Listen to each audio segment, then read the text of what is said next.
বেগম খালেদা জিয়াকে বিদেশে নেয়ার মতো পরিস্থিতি পর্যবেক্ষণ করে দেশে ফেরার সিদ্ধান্ত নেবেন তারেক রহমান, জানালেন মির্জা ফখরুল ইসলাম আলমগীর।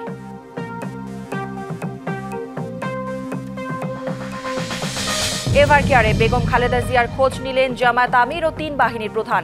যুক্তরাজ্য, চীন থেকে আজ আসছে 2টি বিশেষজ্ঞ চিকিৎসক দল।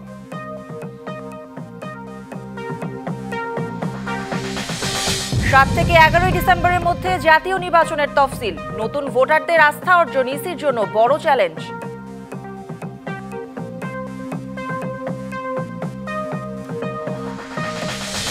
মাধ্যমিকের শিক্ষকদের কর্মবিরতি সাময়িক স্থগিতের ঘোষণা শিক্ষক সমিতির। আজ থেকে চলবে বার্ষিক পরীক্ষা।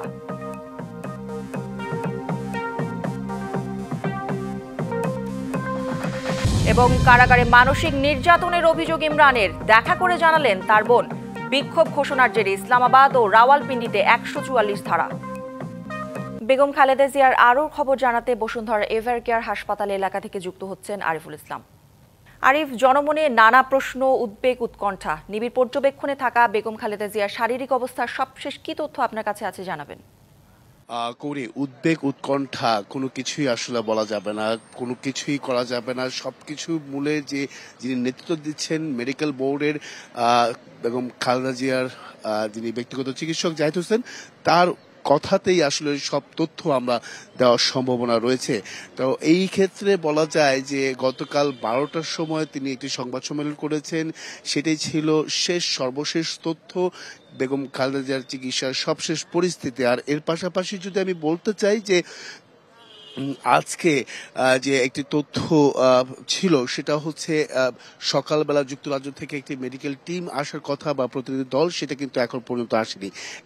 দ্বিতীয় হচ্ছে সন্ধ্যার পর চায়না থেকে আরেকটি মেডিকেল টিম আসার কথা, সেটাও কিন্তু এখন পর্যন্ত সেটা অপেক্ষা করতে হবে যে আসলে কখন ঢাকায় এসে পৌঁছায়। সেই বিষয়টা কিন্তু আমরা সেই তথ্যগুলো হয়তো বা বেলা গড়ার সঙ্গে সঙ্গে দিতে পারবো বলে আমরা মনে করছি। এবং কি সেই আরেকটি বিষয় সেটা হচ্ছে যে শারীরিক অবস্থা যদি আপনি বলেন, গতকাল রাতে আমরা দেখেছি যে জামাতের আমির তিনি কিন্তু ভেতরে প্রবেশ করেছিলেন এবং কি তিনি বেগম খালেদার সঙ্গে দেখা করেছেন। দেখা করে আসার পর ডাক্তারদের সঙ্গে কথা বলেছেন। কথা বলার পরে কিন্তু গণমাধ্যম কর্মীদের সঙ্গে তিনি তথ্য দিচ্ছেন। সেই তথ্য বরাতের মাধ্যমে যদি একটু জানাতে চাই যে তিনি তার ডায়ালিসিস চলছে, সেই ডায়ালিসিসের মাধ্যমে তার মানে বলতে হবে যে খালেদা জিয়ার চিকিৎসা নিতে পারছেন, সেটার একটা বিষয় কিন্তু আমরা গতকাল রাতেই সেই ধরনের তথ্য কিন্তু আমরা পেয়েছি। তবে আরেকটি যে বিষয় সেটা হচ্ছে এসএসএফ এবং কি পিজিআর যে সদস্যরা তারা কিন্তু বহাল রয়েছেন এবং কি চারতলা যে কেবিনে তিনি আছেন সেই কেবিনের সামনেই তারা অবস্থান করছেন। এসএসএফ এর 7 সদস্য এবং কি পিজিআর এর 5 সদস্য। আর এছাড়াও যদি আমি একটু দেখাতে চাই, এই এভারকেয়ার হাসপাতালের সামনে মূলত যে গতকাল কিন্তু প্রধান ফটক বন্ধ করে দেওয়া হয়েছিল এবং কি নিরাপত্তা ব্যবস্থা জোরদার করা হয়েছিল। যার কারণটা হচ্ছে আপনি জানেন যে গতকাল 3 বাহিনীর প্রধান তারাও কিন্তু খোঁজ খবর নিয়েছেন বেগম খালেদা জিয়ার চিকিৎসার। তো এর পাশাপাশি যদি সকালের আজকে এখন বর্তমান পরিস্থিতি একটু দেখাতে চাই যে আইন শৃঙ্খলা বাহিনী যে নিরাপত্তা, সেই নিরাপত্তা চাদর ঢেকে রাখা হয়েছে পুরো হাসপাতালের এই সামনের প্রধান ফটকটিতে। এবং কি যারা আছেন এপিবিএন, আমরা দেখেছি এপিবিএনও তারা কিন্তু এখানে অবস্থান করছেন। আর পাশাপাশি পুলিশ সদস্য তো রয়েছেই, এমনকি যারা রোগী স্বজন আছেন তাদেরকেও কিন্তু কিছুটা সন্দেহভাজন হলেও সেখানেও কিন্তু জিজ্ঞাসাবাদের মধ্য দিয়ে তাদের ভেতরে প্রবেশ করতে আমরা দেখেছি। সেই বিষয়গুলো তো রয়েছেই। এর পাশাপাশি যদি নতুন তথ্য আসলে এখন দেওয়ার মতো বা নতুন কোনো তথ্য এখন পর্যন্ত আসেনি। আমি আবারও বলছি যে বেগম খালেদা জিয়ার ব্যক্তিগত চিকিৎসক যেটা মেডিকেল বোর্ডের নেতৃত্ব দিচ্ছেন যিনি ডাক্তার জাহিদ হোসেন, তার বরাতের মাধ্যমে হয়তোবা তিনি 12টার সময় একটি সংবাদ সম্মেলন করবেন। সেই বেলা 12টার সময় সংবাদ সম্মেলনের পরবর্তীতে আসলে কি নতুন তথ্য আসে সেই বিষয়টা তুলে ধরার চেষ্টা করব। তো এই ছিল এখান থেকে কৌরি সবশেষ। আরিফ, ধন্যবাদ আপনাকে। চট্টগ্রামের ফটিকছড়ি নাজিরহাটের হাসপাতাল সড়ক, গুরুত্বপূর্ণ এই পথটি এখন দুর্ভোগের কারণ হয়ে দাঁড়িয়েছে। খানাখন্দ আর গর্তে ভরা সড়কটিতে প্রতিনিয়ত ঘটছে দুর্ঘটনা। দীর্ঘদিন সংস্কার না হওয়ায় ক্ষোভে ফুঁসছেন এলাকাবাসী। দীর্ঘদিন ধরে সংস্কার হচ্ছে না, তাই ভোগান্তিতে রূপ নিয়েছে চট্টগ্রামের ফটিকছড়ি নাজিরহাটের হাসপাতাল সড়কটি। সড়কের এমন দশা আর কর্তৃপক্ষের অবহেলায় ক্ষুব্ধ এলাকাবাসী। রিক্সাওয়ালারা পর্যন্ত আসতেছে না এই রাস্তা দেখে। প্রসূতি রোগী যেগুলো আসে তারা আসলে প্রসূতি রোগীগুলা খুব কষ্ট হয়ে যায়। কাছে আমাদের বিনীত অনুরোধ এই রাস্তার যেন দ্রুত সংস্কারের ব্যবস্থা করা হয়। বাজার, শিক্ষা প্রতিষ্ঠান, রেল ও বাস স্ট্যান্ড সহ অধিকাংশ প্রাইভেট হাসপাতাল এবং ডায়াগনস্টিক সেন্টারে যাতায়াতের প্রধান সড়ক এটি। অগ্রাধিকার ভিত্তিতে সড়কটি সংস্কার করা হবে বলে জানান পৌর প্রশাসক। সম্প্রতি ওখানে ড্রেনের নির্মাণ কাজ শুরু হয়েছে। তার পরবর্তী ধাপ হিসেবে আমরা এই রাস্তাটিকে অগ্রাধিকার বিবেচনায় আমরা একটি প্রজেক্টের মাধ্যমে আরসিসি রাস্তা হিসেবে নির্মাণের উদ্যোগ নিয়েছি এবং ইতিমধ্যে এটি অনুমোদিত হয়েছে। শীঘ্রই কাজ শুরু করার কথা জানিয়েছে উপজেলা নির্বাহী কর্মকর্তা। ইতিমধ্যে ওই সড়কের পাশে ড্রেনেজ সিস্টেমের জন্য কাজ শুরু করা হয়েছে। ড্রেনেজ সিস্টেমের কাজ শেষ হলে আমাদের মেরামতের কাজ শুরু হবে সড়কটির। আমরা ইতিমধ্যে একটি প্রকল্প গ্রহণ করেছি। প্রকল্পের টেন্ডারের কাজও শেষ হয়েছে এবং অতি দ্রুত এই কাজ শুরু হবে। সড়কটি সংস্কার হলে ভোগান্তি থেকে মুক্তি পাবে হাজারো মানুষ। DBC news desk. 102 কোটি টাকা ব্যয়ে আধুনিক যন্ত্র বসানো হয় চুয়াডাঙ্গার দর্শনা কেরু অ্যান্ড কোম্পানিতে। 13 বছরেও সেই যন্ত্র চালু হয়নি। তাই জন্মলগ্ন থেকে উৎপাদনে যে লোকসান শুরু হয় তার ঐতিহ্য ধরে রেখেছে এই চিনি কলটি। কর্তৃপক্ষ বলছে এ মাসেই প্রকল্পের কাজ শেষ হলে পুরো দমে উৎপাদনে যাওয়া সম্ভব হবে। 1938 সালে প্রতিষ্ঠিত হয় কেরু অ্যান্ড কোম্পানি। আধুনিকরণ, পুনর্বাসন ও সম্প্রসারণের জন্য 2012 সালের জুলাইয়ে একটি প্রকল্প হাতে নেয় সরকার। প্রথম পর্যায়ের কাজ 2016 সালে শেষ হলেও কিছু কাজ সংযোজনের জন্য 2018 সালে প্রকল্পটি সংশোধনের প্রস্তাব দেয়া হয়। একই বছর 4 নভেম্বর সংশোধিত প্রকল্পটির অনুমোদন দেয় একনেক। প্রকল্পটি প্রাথমিক বরাদ্দ ছিল 46 কোটি 57 লাখ টাকা, কিন্তু দফায় দফায় বাড়ানো হয়েছে এর মেয়াদ। সাথে ব্যয় বেড়ে দাঁড়িয়েছে 102 কোটি 21 লাখ 38 হাজার টাকা। তবে 13 বছরেও শেষ হয়নি প্রকল্পের কাজ। এই প্রতিষ্ঠানের কাজে না আসবে নামমাত্র অর্থে বিএমআরই, যেটা আমাদের কাছে কিছু প্রশ্নের সম্মুখীন করে তোলে। এই বিএমআরই প্রজেক্টটা এখনো কেন আলোর মুখ দেখলো না, এটা খতিয়ে দেখা অবশ্যই উচিত। অটোমেশন স্থাপনে ভারতীয় প্রযুক্তি ব্যবহার করায় জটিলতা দীর্ঘ হচ্ছে বলে অভিযোগ স্থানীয়দের। সেই সাথে রয়েছে কর্তৃপক্ষের উদাসীনতাও। এইটা যে ইন্ডিয়ান যে গভর্নমেন্টের যে কোম্পানি এটা নিয়েছে, এটা সঠিক তারা সিদ্ধান্ত নিয়েছিল না। এক্সটেনশনের জন্য 15 দিন অতিবাহিত হয়েছে। চাষিদের যে কি পরিমাণ ক্ষতি হয়েছে এবং আখচাষ থেকে চাষিরা মুখ ফিরিয়ে নিয়েছে শুধু এই একই কারণে। ইতোমধ্যে 95% কাজ শেষ হয়েছে বলে দাবি প্রকল্প পরিচালকের। গত এই 27 অক্টোবর থেকে এখানে আমরা কাজ শুরু করেছি। তো এখন পর্যন্ত আলহামদুলিল্লাহ কাজের অগ্রগতি অনেক ভালো। বিশেষ করে বয়লারের বেশ কিছু ত্রুটি ছিল, সেই ত্রুটিগুলো সংশোধন করা হয়েছে। আমরা সবাই আশা করছি যে এই প্রকল্পটা অতি দ্রুত চালু হবে এবং আমরা সব কিছু ঠিকঠাক থাকলে এই মৌসুমে চালু করতে পারবো বলে আশা করছি। কেরু চিনিকল উপজাত পণ্য হিসেবে ওষুধ, হ্যান্ড স্যানিটাইজার, ভিনেগার, জৈব সার, মদ ও চিটাগর উৎপাদন করে আসছে। DBC news desk.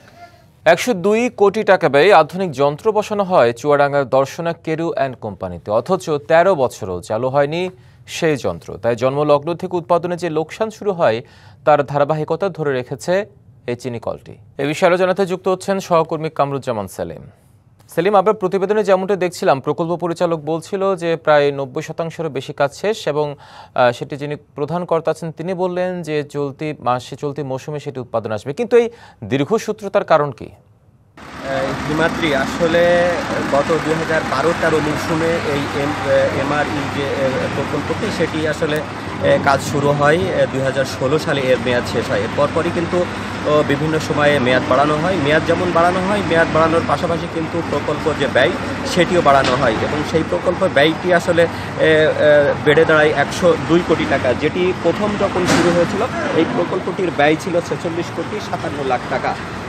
আর এই আপনি যেটি বলছিলেন যে দীর্ঘসূত্রতা, এই যেমন প্রকল্প পরিচালক বলছিলেন যে এবার তারা যে 5ই ডিসেম্বর কেরুর যে আখ মাড়াই মৌসুমটি শুরু হবে সেই মৌসুমে তারা এই এমআরই যে মেশিনটা সেটি চালু করার কথা বলছে, কিন্তু আমরা এরকম কথা গত মৌসুমে আমরা শুনেছিলাম, কিন্তু গত মৌসুমে প্রায় 15 দিন এই মিলটি বন্ধ করে এমআরই যে প্রকল্পটি সেটি চালু করার উদ্যোগ নিয়েছিল, কিন্তু তখনও তারা কিন্তু ফেল করে। আমরা যেটি শুনেছি যে এখানে যে যন্ত্রাংশটি রয়েছে 13 সাল থেকে যে যন্ত্রাংশ দিয়ে এই এমআরই প্রকল্পটা শুরু করা হয়েছিল সেটির কিন্তু যন্ত্রাংশ অনেক অংশে কিন্তু অনেক অকেজো হয়ে গেছে, বিশেষ করে লোহা যে ব্যাপারটি রয়েছে সেখানে আস্তে আস্তে সে মেশিনগুলোও কিন্তু অনেক নষ্ট হতে চলেছে।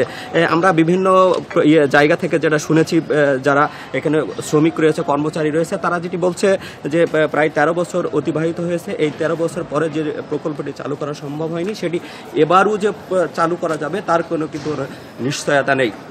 আমরা কেরুর এমডির সাথে কথা বলেছি এবং এখানকার যিনি এই প্রকল্পটির পরিচালক রয়েছে ফিদা হোসেন বাদশা, তার সাথে কথা বলেছি। তিনি এবার চালু করার ব্যাপারে বেশ আশাবাদী বলছেন, কিন্তু শ্রমিক কর্মচারীরা যেটি বলছে সেটা আদৌ সম্ভব হবে কিনা সেটা বলা যাচ্ছে না। এখানে কিন্তু যে যন্ত্রাংশগুলো নিয়ে আসা হয়েছে সেটা কিন্তু ভারতীয় প্রযুক্তি। এই ভারতীয় প্রযুক্তির যে যন্ত্রাংশগুলো আরও কয়েকটা চিনি কলে কিন্তু প্রতিস্থাপন করা হয়েছে, সবগুলো কিন্তু এই একই অবস্থা।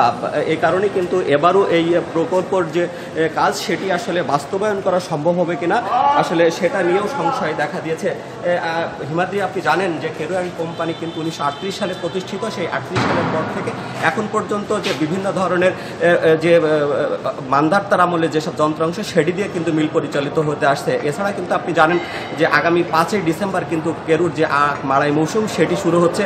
আর এই আখ মাড়াই মৌসুম শুরু হলেও কিন্তু কেরুর যে চিনি, এই চিনি উৎপাদনে কিন্তু সরকার প্রতি বছরই কিন্তু লোকসানের গুণে আসছে, অথচ যেটি ডিস্টিলারি রয়েছে সেই ডিস্টিলারি থেকে লাভ আসার কারণে কিন্তু পুরো প্রক্রিয়াটাই কিন্তু লাভ লস মিলে কিন্তু তারা একটা লাভের ইয়েতে রয়েছে, কিন্তু মোটামুটিভাবে এখনো টিকে আছে। সেলিম, আপনাকে ধন্যবাদ যুক্ত হওয়ার জন্য আমাদের সাথে। সাম্প্রতিক ভয়াবহ ভূমিকম্পে ফরিদপুর শহরের গোয়ালচামট সরকারি প্রাথমিক বিদ্যালয় ভবনের বিভিন্ন স্থানে ফাটল দেখা দিয়েছে। এতে একটি কক্ষ পরিত্যক্ত ঘোষণা করায় এবং বিকল্প ব্যবস্থা না থাকায় খোলা মাঠে চলছে শ্রেণী কার্যক্রম। বাকি কক্ষগুলোতে মৃত্যু ঝুঁকি নিয়ে চলছে পাঠদান। ঊর্ধ্বতন কর্তৃপক্ষকে বারবার জানানোর পরও কোনো সমাধান পায়নি স্কুল কর্তৃপক্ষ। 1918 সালে প্রতিষ্ঠিত হয় ফরিদপুর শহরের গোয়ালচামট সরকারি প্রাথমিক বিদ্যালয়। শতবর্ষী প্রতিষ্ঠানে বর্তমানে শিক্ষার্থীর সংখ্যা 3 শতাধিক। বিদ্যালয়ের একমাত্র ভবনটি আগে থেকেই জীর্ণ। তার উপরে 21শে নভেম্বর ভয়াবহ ভূমিকম্পে ভবনের বিম, ছাদ ও দেয়ালের বিভিন্ন জায়গায় ফাটল ধরেছে। কোথাও কোথাও ধসে পড়েছে পলেস্তরা। ঝুঁকিপূর্ণ হওয়ায় একটি কক্ষে পাঠদান বন্ধ রেখেছে বিদ্যালয় কর্তৃপক্ষ। শ্রেণীকক্ষ সংকটে খোলা মাঠেও চলছে পাঠদান। এতে শিশুদের লেখাপড়া চরমভাবে বাধাগ্রস্ত হচ্ছে। আমরা আগে অন্য শাখায় ছিলাম, এখন এলো একসাথে পড়ছে, উপর থেকে বালি পড়তেছে, তারপরে 3 জন করে বসা লাগতেছে, বেঞ্চ কম। জীবন ঝুঁকি নিয়ে ক্লাস করায় চিন্তিত অভিভাবকরাও। আমরা নিচে বসে থাকি, বাচ্চারা উপরে থাকে, আমরা সবসময় ভয়ে ভয়ে থাকি কখন পড়ে যায়। বিল্ডিং এ ফাটল ধরছে, এজন্য আমরা খুব চিন্তিত থাকি। আবার পানি পড়ে। ভবনটি দ্রুত সংস্কার অথবা নতুন ভবন না করা গেলে ভেঙে পড়বে এলাকার শিক্ষা ব্যবস্থা। যে কোনো মুহূর্তে একটা দুর্ঘটনা ঘটে, এই বাচ্চাগুলোর কি হবে? যদি এই দ্রুত সংস্কার না করা হয় আর নতুন একটা ভবন না দেওয়া হয়, তাহলে আমাদের এই কোমলমতি শিশুদের পড়ালেখার দিকে অনেকটা ক্ষতির সম্মুখীন হয়ে যাবেন। দ্রুত ব্যবস্থা নেওয়ার আশ্বাস দিয়েছেন উপজেলা শিক্ষা কর্মকর্তা। আমি সরজমিনে ওইটা দেখবো, শ্রেণীকক্ষে ফাটল বা কোনো সমস্যা হয়ে থাকে সেগুলো দেখে আমি জরুরি পদক্ষেপ গ্রহণ করে ঊর্ধ্বতন কর্তৃপক্ষকে জানাবো। কোমলমতি শিক্ষার্থীদের ঝুঁকি বিবেচনায় শিগগিরই ব্যবস্থা নেওয়ার দাবি স্থানীয়দের। DBC news desk. Thakurgaon Barguna মুক্ত দিবস আজ। 1971 সালের 3রা ডিসেম্বর মুক্তিযোদ্ধাদের প্রতিরোধের মুখে হানাদার মুক্ত হয় জেলা দুটি। ওড়ানো হয় স্বাধীন দেশের পতাকা। 1971 মুক্তিযুদ্ধে দেশ জুড়ে ব্যাপক হত্যাযজ্ঞ চালায় পাকিস্তানি বাহিনী। দীর্ঘ লড়াইয়ে পঞ্চগড় হাতছাড়া হওয়ার পর 29শে নভেম্বর পাক বাহিনী ঠাকুরগাঁওয়ে ঘাঁটি স্থাপন করে। প্রতিরোধ গড়ে তোলেন মুক্তিযোদ্ধারাও। 1 ডিসেম্বর কমান্ডার মাহবুবুল আলমের নেতৃত্বে মুক্তিযোদ্ধারা ঠাকুরগাঁও শহরের দিকে অগ্রসর হন। তীব্র আক্রমণে পিছু হটতে বাধ্য হয় পাক সেনারা। 3রা ডিসেম্বর বীর মুক্তিযোদ্ধারা ঠাকুরগাঁওয়ে প্রবেশ করলে লাল সবুজ পতাকা হাতে উল্লাসে ফেটে পড়ে সাধারণ মানুষ। 1971-এ মহান মুক্তিযুদ্ধের সময় অনেকটা বিনা বাধায় পাকিস্তানি সেনারা বরগুনা শহর দখলে নেয়। এরপর শুরু হয় পৈশাচিক নির্যাতন ও নির্বিচারে গণহত্যা। 2রা ডিসেম্বর মুক্তিযোদ্ধাদের 21 জনের একটি দল বরগুনায় অবস্থান নেন। ফজরের সময় শুরু হয় তুমুল যুদ্ধ। আতঙ্কিত পাক বাহিনীর অনেক সদস্য পালিয়ে যায়। মুক্তিযোদ্ধারা জেলখানায় পৌঁছালে পাক সমর্থক, পুলিশ ও তাদের দোসর রাজাকাররা আত্মসমর্পণ করে। হানাদার মুক্ত হয় বরগুনা। সেদিন সম্মুখ যুদ্ধে অংশ নেন বীর সন্তানরা। বলছেন, একটি উন্নত ও সমৃদ্ধ জাতির স্বপ্ন নিয়ে জীবন বাজি রেখে অস্ত্র হাতে যুদ্ধ করেছিলেন তারা। আগামী সরকার যেন সেই স্বপ্নের সোনার বাংলাদেশ গঠনে কাজ করে। আমার ইউনিয়নে মূলত মুক্তিযোদ্ধা 9 জন, এখন 18-19 জন হয়েছে। কীভাবে হয়েছে, কেন হয়েছে, এটার সঠিক উত্তর আমরা দিতে পারব। আমাদের জাতির দুর্ভিক্ষ, কারণ আমরা যখন যে দল ক্ষমতায় আসে তাদের কাছে আমরা যারা দায়িত্বে থাকি তাদের কাছে জিম্মি হয়ে যায়। তা আমরাও চাই একটা স্বচ্ছ তালিকা হোক। যে কোনো দলই রাষ্ট্র পরিচালনা করুক, তার আগে উচিত হবে মুক্তিযুদ্ধকে প্রাধান্য দেওয়া। পাবনার ঈশ্বরদীতে 8টি কুকুর ছানাকে বস্তায় ভরে পুকুরে ফেলে দেওয়ার ঘটনায় করা হত্যা মামলায় কৃষক উন্নয়ন ফাউন্ডেশন কর্মকর্তার স্ত্রী নিশি আক্তারকে মঙ্গলবার রাত 2টার দিকে গ্রেপ্তার করেছে পুলিশ। মঙ্গলবার রাতে ঈশ্বরদী থানায় তার নামে মামলা করেন উপজেলা প্রাণী সম্পদ কর্মকর্তা আকলাইমে খাতুন। এর আগে সোমবার বিকেলে অভিযুক্তকে একদিনের মধ্যে বাসা ছাড়ার নির্দেশ দেন ইউএনও মোহাম্মদ মনিরুজ্জামান। পাশাপাশি ওই কর্মকর্তাকে কারণ দর্শানোর নোটিশও দেওয়া হয়েছে। ঘটনা তদন্তে ঢাকা থেকে অ্যানিম্যাল অ্যাক্টিভিস্ট কমিটির একটি দল ঈশ্বরদীতে পৌঁছেছেন। রবিবার সন্ধ্যায় উপজেলা গেজেটেড কোয়ার্টার চত্বরে টম নামের মা কুকুরটিকে স্নেহ করতেন সাবেক ইউএনও। তার বদলির পর কুকুরটি আশ্রয়হীন হয়ে পড়ে এবং খাবারের জন্য হাসানুর রহমান নয়নের কোয়ার্টারের দরজায় যেতে এতে বিরক্ত হয় তার স্ত্রী এবং সদ্যজাত 8টি ছানাকে বস্তায় ভরে পুকুরে ফেলে দেন। অভিযোগ প্রসঙ্গে নিশি আক্তার দাবি করেন, ছানাগুলো বিরক্ত করত বলে তিনি সেগুলোকে ব্যাগে ভরে পুকুর পাড়ে রেখেছিলেন। তবে তিনি বস্তা পুকুরে ফেলেননি বলে দাবি করেন। টেকনাফের সম্ভাবনাময় অর্থকরী ফসল সুপারি, ফলন ও স্বাদে অতুলনীয়। অভ্যন্তরীণ চাহিদা মিটিয়ে বিক্রি হচ্ছে মধ্যপ্রাচ্যে। গেল অর্থ বছরে রপ্তানি হওয়া 100 কোটি টাকা সুপারির অধিকাংশই সরবরাহ করা হয় টেকনাফ ও উখিয়া থেকে। অর্থকরী ফসলটির উৎপাদন আরও বাড়ানোর জন্য কৃষকদের প্রশিক্ষিত করার পাশাপাশি বিভিন্ন সহযোগিতা নিয়ে কাজ করছে কৃষি বিভাগ। কক্সবাজারের সীমান্তবর্তী জনপদ টেকনাফ ও উখিয়া অঞ্চলের গাছে গাছে ঝুলছে পাকা সুপারি। অগণিত বাগানে যেন শুরু হয়েছে সোনালী রঙের উৎসব। টেকনাফ সদর, সাবরাং, শামলাপুর, উখিয়া সদর, সোনারপাড়া, মরিচা সহ স্থানীয় বেশ কিছু বাজারেও যেন রঙের মেলা। অর্থকরী এই ফসলের মৌসুম চলবে ফেব্রুয়ারি পর্যন্ত। বাগানের সুপারি গাছ আগে মানে সুপারি নিলে আগে সারান ধরিব, 1 বছর পরে 6 মাস পরে তারপর সুপারি সারা জমা হবে। লাগানোর পর আবার 7 বছর 8 বছর পরে সুপারি ধরে দৌড়ানোর পর আবার সুপারি ফাড়ি বেজে কিনে খাই এই সুপারি ফাড়াতে ফাড়ে আনন্দ বেতন সব বাজারে এক নম্বর সুপারি যা। এই অঞ্চলের সুপারির খ্যাতি ছড়িয়েছে মধ্যপ্রাচ্যেও। গেল অর্থ বছরে রপ্তানি হওয়া 100 কোটি টাকা মূল্যের সুপারির অধিকাংশ সরবরাহ করা হয় টেকনাফ ও উখিয়া থেকে। আমাদের সুপারির চাহিদা হলো খাবার মিষ্টি, অন্যান্য সুপারি বড়, ঠাটো ভালো। অন্য সুপারির তার আমাদের সুপারির কারণে 1000-1500 টাকা বেশি সারা বাংলাদেশে আমাদের সুপারির।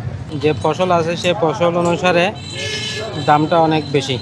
চলতি মৌসুমে টেকনাফের রেকর্ড 1260 হেক্টর জমিতে সুপারি আবাদ হয়েছে। মানসম্পন্ন ফলন পেতে চাষিদের প্রশিক্ষণ ও কৃষি উপকরণ দিয়ে সহায়তা করছে কৃষি বিভাগ। সুপারি চাষিদেরকে যদি আমরা আনুষ্ঠানিকভাবে প্রশিক্ষণের মাধ্যমে যদি কারিগরি কৌশল বা কারিগরি জ্ঞান যদি বৃদ্ধি করতে পারি, তাহলে আগামীতে আমাদের টেকনাফের সুপারি চাষ আরও বৃদ্ধি পাবে। আর এই সুপারির উৎপাদন বৃদ্ধির জন্য কৃষি বিভাগ সবসময় কাজ করে যাচ্ছে। স্থানীয় অর্থনীতিকে চাঙ্গা করে দিয়েছে সুপারি। সম্ভাবনাময় এই অর্থকরী ফসলের উৎপাদন বাড়াতে সঠিক পরিকল্পনা, আধুনিক প্রযুক্তি প্রয়োগ ও বাজার ব্যবস্থাপনা আরও সহজ করার তাগিদ স্থানীয়দের। DBC news desk. কিশোরগঞ্জের তাড়াইলে ক্ষীরার ভালো ফলন হওয়ায় হাসি ফুটেছে কৃষকের মুখে। স্থানীয় চাহিদা পূরণ করে যাচ্ছে রাজধানী সহ বিভিন্ন জেলায়। প্রতিদিন কয়েকশো টন ক্ষীরা বিক্রি করছে কৃষক। এদিকে কম খরচে লাভ বেশি হওয়ায় দিন দিন বাড়ছে চাষের পরিধেয়। প্রণোদনা সহ নানা সহায়তা দিচ্ছে কৃষি সম্প্রসারণ অধিদপ্তর। শুকিয়ে যাওয়া হাওরের বুকে সবুজের গালিচা, যেখানে স্বপ্ন বুনেছে কৃষক। শীতকালীন সবজি ক্ষীরা আবাদের এই দৃশ্য কিশোরগঞ্জের তাড়াইল উপজেলায়। জল, মাটি ও উপযোগী আবহাওয়ায় এবছর ক্ষীরার ভালো ফলন পেয়েছে কৃষক। শ্রমে ঘামে উৎপাদিত ফসল এখন বাজারে তোলার পালা। স্বাদ, আকার ও সতেজতার কারণে রাজধানীসহ দেশের বিভিন্ন বাজারে কিশোরগঞ্জের ক্ষীরার চাহিদা দিনে দিনে বাড়ছে। আড়তের পাশাপাশি জমি থেকেও প্রতিদিন ক্ষীরা সংগ্রহ করছেন বিভিন্ন জেলার পাইকাররা। ব্যাপারীরা আসে তাই নিয়ে যায়, ঢাকা থেকে আসে, চট্টগ্রাম থেকে আসে। কৃষকরা অনেক দামও পাচ্ছে আগের চেয়ে। নারায়ণগঞ্জ থেকে আসার পরে এখানে আমরা পাইকারি মালটা কিনি। এই ক্ষীরার স্বাদ আছে, এটা দেশি ক্ষীরা, খুব স্বাদ। মোটামুটি এখন ক্ষীরা নতুন অবস্থা লাগতেছে। বিভিন্ন গ্রাম থেকে, এলাকা থেকে তোমার এখানে আসতেছে, আর পার্টিও বিভিন্ন এলাকা থেকে আসতেছে। উৎপাদন খরচ কম আর বিক্রয় মূল্য তুলনামূলক বেশি হওয়ায় লাভবান হচ্ছেন কৃষক। 50% জায়গা জমি করছি, খরচ হয়েছে প্রায় 70 থেকে 65,000 টাকা।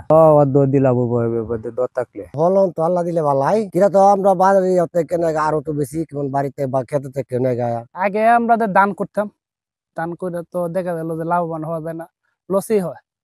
এখন পরে থেকে দেখলাম, এক জায়গায় গেলাম পরে দেখছি যে ক্ষীরাগুলো করছে, ক্ষীরা করলে ভালোই হয় দেখা যায়। ক্ষীরা চাষ আরও বাড়াতে আধুনিক প্রশিক্ষণ, উন্নত বীজ সরবরাহ ও সেচ সুবিধা সম্প্রসারণের পরিকল্পনা কৃষি সম্প্রসারণ অধিদপ্তরের। আমরা ভালো জাতের বীজ কোথায় পাওয়া যায় এবং কতটুকু সার দরকার, কিভাবে পরিচর্যা করা দরকার, কি রোগ এবং পোকার জন্য কোন কোন ঔষধ বা ট্রিটমেন্ট দরকার, সেগুলোর ব্যাপারে আমরা কৃষককে সার্বক্ষণিক পরামর্শ দিয়ে যাচ্ছি।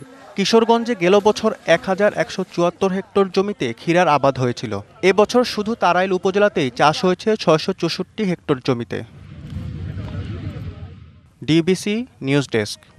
বিকেল থেকে রাত পর্যন্ত পিঠা বিক্রির ধুম দিনাজপুরে। সঙ্গে বাহারি পদের ভর্তার স্বাদ নিচ্ছেন ভোজন রসিকরা।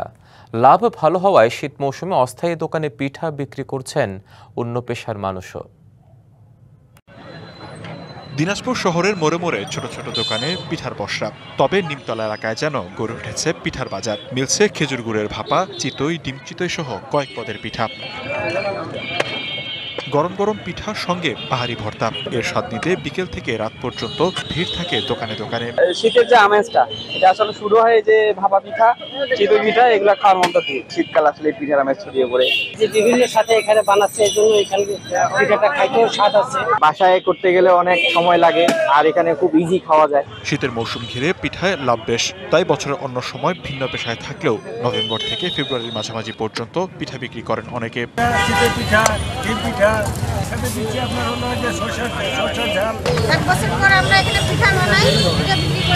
যারা পরিবার ছেড়ে চাকরি বা পড়াশোনার জন্য বাইরে থাকেন এবং বাড়িতে পিঠা তৈরি ঝামেলা মনে করেন, তাদের ভরসা অস্থায়ী এসব পিঠার দোকান। DBC news desk. পাহাড়ের ক্ষুদ্র নৃগোষ্ঠীর বৈচিত্র্যময় কৃষ্টি ও সংস্কৃতির সাথে জড়িয়ে আছে কোমর তাঁত। কাঠ ও বাঁশের কাঠি বিশেষ কায়দায় কোমরে বেঁধে কাপড় বোনা হয় বলে এর নাম কোমর তাঁত। পাহাড়ি পল্লীগুলোয় কোমর তাঁতের শীতের কাপড় বানানো হচ্ছে। তৈরি হচ্ছে বিভিন্ন ডিজাইন ও বাহারি রঙের মাফলার, চাদর, কম্বল ও থামি। শুধু পাহাড়ে নয়, সমতলেও জনপ্রিয় এসব পণ্য। পাহাড়ের পাড়ায় পাড়ায় ছন্দময় কোমর তাঁতের শব্দ। তৈরি হচ্ছে ঐতিহ্যবাহী পোশাক। কেউ নিজের কিংবা পরিবারের সদস্যদের জন্য, কেউ আবার বিক্রি করতে কোমর তাঁতের পোশাক তৈরি করছেন। মারমা ভাষায় রাক্কাইন, ত্রিপুরারা রিনাই রিসা আর চাকমা নারীরা বলেন পিনন হাদি। পাহাড়ে যতই শীতের তীব্রতা বাড়ছে, ততই বাড়ছে শীত বস্ত্রের চাহিদা। তাই চাহিদা পূরণ করতে পাহাড়ি নারীরা ঘরে বসে তৈরি করছেন কোমর তাঁতের শীতবস্ত্র। ব্যাপক চাহিদাও রয়েছে বাহারি রঙের মাফলার, চাদর, কম্বল আর থামির। বেশিরভাগ মহিলারা করে এই কাজগুলো বাড়িতে বসে অবসর সময়ে শীতের জন্য। যদি আমরা আরো প্রশিক্ষণ পাই তো আরো সুন্দরভাবে করতে পারবো। নকশা ও মানভেদে কোমর তাঁতের পোশাক বিক্রি হচ্ছে 3 থেকে 10,000 টাকা পর্যন্ত। আমাদের গ্রামের নারীরা এগুলা বিক্রি করে তারা নিজেরাই স্বাবলম্বী হয়ে থাকে। রিনারিসা আমরা শীতকালে বানিয়ে থাকি, আর এটা অর্থনৈতিকভাবে আমরা স্বাবলম্বী হয়ে থাকি। প্রশিক্ষণের মাধ্যমে আধুনিক ডিজাইন ও মান উন্নয়ন করা গেলে এ পণ্যের প্রসার আরও বাড়বে বলে মনে করছেন সংশ্লিষ্টরা। আমরা এইবারের যে প্রশিক্ষণটার ব্যবস্থা করেছি সেটা হচ্ছে যে তারা শুধু এখন কোমর তাঁত বুনতেই জানবে না, তারা আমাদের সংস্কৃতির যে বিভিন্ন দিকগুলো রয়েছে কাপড়ের মধ্যে যেগুলো উপস্থাপন করা হয় সেটাও তারা এখন বুনতে পারবে। কোমর তাঁত শুধু কাপড় নয়, এটি একটি সংস্কৃতির বন্ধন, নারীদের স্বপ্ন নির্মাণের সিঁড়ি এবং পাহাড়ের রঙিন জীবনের অমূল্য সম্পদ। DBC news desk. রাজধানীর এভারকেয়ার হাসপাতালে দেশি বিদেশি চিকিৎসকদের নিবিড় পর্যবেক্ষণে আছেন বিএনপি চেয়ারপারসন সাবেক প্রধানমন্ত্রী বেগম খালেদা জিয়া। তার চিকিৎসার জন্য আজ ঢাকায় আসছে চীন ও যুক্তরাজ্যের বিশেষজ্ঞ দল। এসব তথ্য জানিয়েছেন তার ব্যক্তিগত চিকিৎসক ও বিএনপি নেতা AZM জাহিদ হোসেন। মঙ্গলবার তিনি জানান, চিকিৎসা গ্রহণ করতে পারছেন বেগম খালেদা জিয়া। দেশবাসীর দোয়ায় তিনি সুস্থ হয়ে উঠবেন বলেও আশা করেন তিনি। বেগম জিয়ার অবস্থা নিয়ে কোনো মাধ্যমে গুজব না ছড়ানোর অনুরোধ জানান তিনি। এই দফায় 23শে নভেম্বর হাসপাতালে ভর্তি করা হয় বেগম খালেদা জিয়াকে। 27শে নভেম্বর থেকে তাকে রাখা হয়েছে নিবিড় পর্যবেক্ষণ কেন্দ্রে। তার খবর জানতে প্রতিদিন হাসপাতালে ছুটে যাচ্ছেন বিএনপি নেতাকর্মীরা। হাসপাতালের পাশে গিয়ে ভিড় করছেন নেতাকর্মী থেকে শুরু করে শুভাকাঙ্ক্ষীরা। দেশ বিদেশে তার সুস্থতা কামনায় চলছে দোয়া ও মিলাদ মাহফিল। 10ম গ্রেড বাস্তবায়নের দাবিতে অর্থ দিবস কর্মবিরতিতে রয়েছেন মেডিকেল টেকনোলজিস্টরা। এ নিয়ে আরও জানাতে চট্টগ্রাম মেডিকেল কলেজ থেকে যুক্ত হচ্ছেন সহকর্মী মুজিবুল হক। মুজিব, দাবি নিয়ে কি বলছেন টেকনোলজিস্ট ও ফার্মাসিস্টরা, জানাবেন। কৌরি, এই যে মেডিকেল টেকনোলজিস্ট এবং ফার্মাসিস্টরা তারা বলছেন তারা গত 31 বছর ধরে 11তম গ্রেড থেকে 10ম গ্রেডে উন্নীত করবার যে আন্দোলন বা দাবি তারা সেটি জানিয়ে আসছেন, কিন্তু গত 30 বছরেও তাদের সে দাবি সেটি আসলে বাস্তবায়ন হচ্ছে না। তারা গত কয়েক মাস ধরে আসলে তারা আন্দোলন করে যাচ্ছেন এবং তারা বলছেন যে বিভিন্ন দপ্তর থেকে মন্ত্রণালয়ে তারা ঘুরছেন এবং তাদের যে দাবি সেটি তারা জানিয়ে আসছেন, কিন্তু কেউ তাদের যে দাবিটি সেটি আসলে কোনোভাবেই শুনছেন না। তারা বলছেন যে বিভিন্ন অজুহাত দেখিয়ে জনপ্রশাসন মন্ত্রণালয়ে তাদের যে ফাইল সেটি আটকে রাখা হয়েছে, সেটি আটকে দেওয়া হয়েছে, সেই অভিযোগ তারা করছেন। বিভিন্ন তাদের যে সংশ্লিষ্ট মন্ত্রণালয় স্বাস্থ্য অধিদপ্তর, সেই অধিদপ্তরের কর্মকর্তাদেরও সদিচ্ছার যে অভাব সেটি তারা বলছেন এবং তারা বলছেন যে পুরো দেশে যে সমস্ত মেডিকেল টেকনোলজিস্টরা আছেন তারা এই পুরো স্বাস্থ্য খাতের বৃহৎ একটি অংশ, তাদেরকে উপেক্ষা করে আসলে এই যে স্বাস্থ্য খাতের উন্নয়ন সেটি কোনোভাবেই সম্ভব নয়। এবং তারা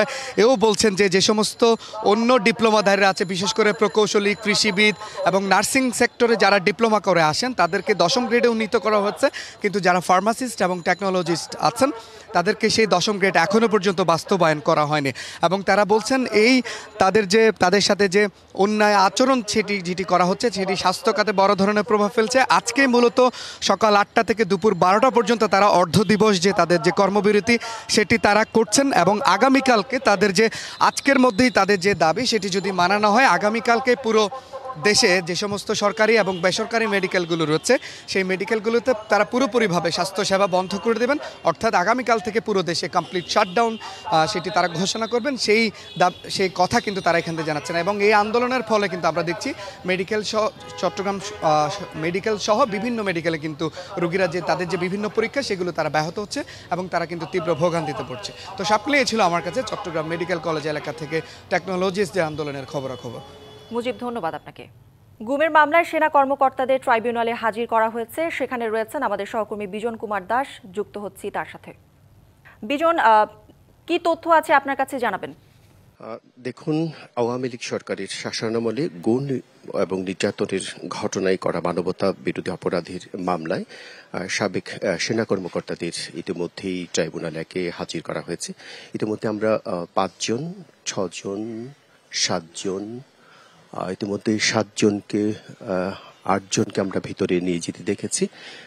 বিশেষ করে বাংলাদেশ জেলের একটি সবুজ রঙের পিজন ভ্যানে করে কিছুক্ষণ আগেই তাদেরকে আনা হয়েছে এবং আমরা দেখছি যে তাদের সেই ট্রাইব্যুনালে হাজির করাকে কেন্দ্র করে ব্যাপক আইনশৃঙ্খলা বাহিনীর উপস্থিতি এবং কড়া নিরাপত্তা ব্যবস্থা গ্রহণ করা হয়েছে। আমরা দেখছি যে আসামিদের এক একজন আসামিকে 2 জন করে পুলিশ সদস্য তাদেরকে 2 হাতে ধরে করে ভিতরে নিয়ে গেছেন। বিশেষ করে এই সেনা কর্মকর্তাদের তারা যে ট্রাইব্যুনালের যে হাজির করা হচ্ছে, এখন এখানকার যে আন্তর্জাতিক মানবতা বিরোধী যে তারা যে অপরাধ করেছে তাদের যে TFI সেল যে টাস্কফোর্স ফর ইন্টারোগেশন সেলে এই মামলাটি করা হয়েছিল মানবতা বিরোধী অপরাধের মামলায়। 17 জন মোট আসামি ছিলেন, এর মধ্যে 10 জনকে আটক করা হয়েছে আমরা যতটুকু জানি। এর মধ্যে বেশ কয়েকজন পলাতক আছেন, এর মধ্যে শেখ হাসিনা, সাবেক প্রধানমন্ত্রী শেখ হাসিনা, সাবেক স্বরাষ্ট্রমন্ত্রী আসাদুজ্জামান খান কামাল এবং সাবেক প্রধানমন্ত্রীর যে উপদেষ্টা ছিলেন তারেক আহমেদ সিদ্দিকী, তারা সহ পলাতক আছেন।